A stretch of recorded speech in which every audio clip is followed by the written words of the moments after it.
1820 সালের 26শে সেপ্টেম্বর পশ্চিম মেদিনীপুরে বিসিংহ গ্রামে জন্মগ্রহণ করেছিলেন বিদ্যাসাগর মহাশয়। সেই সময় ওই অঞ্চলটি হুগলি জেলার অন্তর্গত ছিল।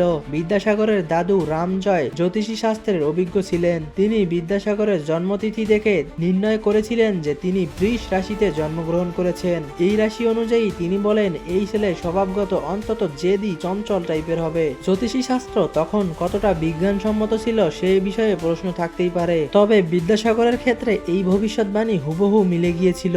ঈশ্বরচন্দ্র বিদ্যাসাগরের জন্মের সময় তার বাবা ঠাকুরদাস বাড়িতে ছিলেন না, তিনি কোমরাগঞ্জের হাটে গিয়েছিলেন।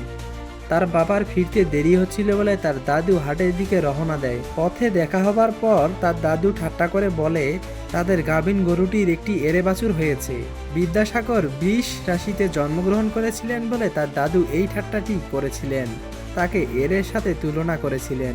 ঠাকুরদাস বাড়িতে ফেরার পরে সোজাসুজি গোয়ালের দিকে যাচ্ছিল, ঠিক তখনই বিদ্যাসাগরের দাদু বলে ওঠে ওদিকে নয় এদিকে।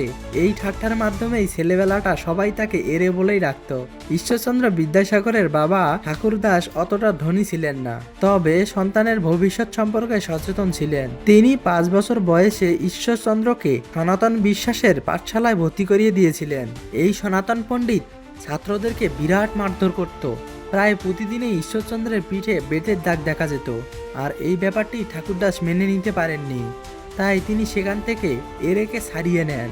এরে বলতে কিন্তু বিদ্যাসাগরকেই বোঝানো হয়েছে। তারপর তাকে কালীকান্ত চট্টোপাধ্যায়ের পাঠশালায় ভর্তি করে দেওয়া হয়। আগেই বলেছিলাম ঈশ্বরচন্দ্র বিদ্যাসাগর একজন জেদি লোক ছিলেন, তবে হ্যাঁ ছাত্র হিসেবে পটু ছিলেন। এমন হয় না যে কোনো ছেলে অনেক তেদরামি করে কিন্তু দিন শেষে ভালো রেজাল্টটা তার হাতেই থাকে। ঈশ্বরচন্দ্র ঠিক এমনই ছিলেন।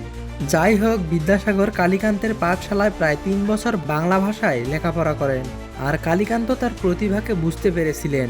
তাই তিনি ঠাকুরদাসকে ডেকে বলেন এই ছেলে যেমন তেমন ছেলে নয়, একে যদি ঠিকমতো পরিচালনা করা হয় তাহলে এই ছেলে বহুদূর যাবে।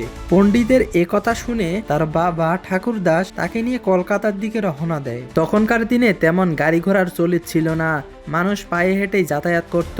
ঠাকুরদাস এবং ঈশ্বরচন্দ্র পায়ে হেঁটেই কলকাতা রওনা দেয়। রাস্তায় কিন্তু অনেকগুলো মাইল ফলক দেখা যায়, আর এই মাইল ফলকগুলো দেখেই বিদ্যাসাগর ইংরেজি সংখ্যাগুলো আয়ত্ত করে ফেলেছিলেন। তাদের গ্রাম থেকে কলকাতা পায়ে হেঁটে পৌঁছাতে প্রায় 3 দিনের মতো সময় লাগতো। কলকাতায় পৌঁছানোর পরে তাকে শরৎচন্দ্র পাঠশালায় পাঠানো হয়েছিল তার প্রাথমিক শিক্ষার পরীক্ষা নেওয়ার জন্য। 3 মাস সেখানে পড়াশোনা করার মাধ্যমে তার প্রাথমিক শিক্ষা সেখানে তিনি আয়ত্ত করে নেন। তারপর 1829 সালের 1 জুন তাকে মাত্র 9 বছর বয়সে কলকাতা সংস্কৃত কলেজে ভর্তি করানো হয়। মুক্তবোধ নামের বই দিয়ে তার কলেজ যাত্রা শুরু হয়েছিল। মাত্র 1.5 বছরেই তিনি প্রমাণ করে দিয়েছিলেন যে তিনি বিদ্যাসাগর। তারপর থেকে তিনি 5 টাকা করে স্কলারশিপ পেতেন, আর এই 5 টাকা পরবর্তীতে বেড়ে 8 টাকা পর্যন্ত হয়েছিল, এবং প্রতি বছরেই তিনি ভালো রেজাল্টের জন্য 80 থেকে 100 টাকা পুরস্কার পেতেন। তখন 1 ভরি স্বর্ণ 50 টাকায় পাওয়া যেত, তাহলে ভাবুন কত বড় পুরস্কার পেতেন। তার এই কলেজ জীবন ছিল 12 বছরের। এর মধ্যে 7 বছর তিনি পড়াশোনা করেছেন সংস্কৃত ব্যাকরণ, স্মৃতিশাস্ত্র, ন্যায়শাস্ত্র, অলঙ্কার শাস্ত্র, বেদান্ত, গণিত, জ্যোতিষ প্রভৃতি, আর 5 বছর তিনি ইংরেজি শিখেছেন।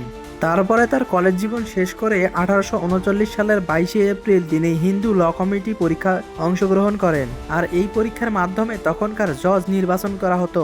আর এই পরীক্ষাতে যখন তিনি কৃতিত্বের সাথে পাশ করেন, ঠিক তার পরে তার সংস্কৃত কলেজের অধ্যাপক তাকে বিদ্যাসাগর উপাধিতে ঘোষণা করেন, আর এভাবেই গ্রামের সেই এরে ছেলেটি আজ বিদ্যাসাগর উপাধিতে ভূষিত হয়েছেন। আশা করব আপনারা সবাই বুঝতে পেরেছেন, তাই একটি লাইক দিয়ে সাবস্ক্রাইব করে রাখতে পারেন। দেখা হচ্ছে অন্য কোনো ভিডিওতে। ধন্যবাদ।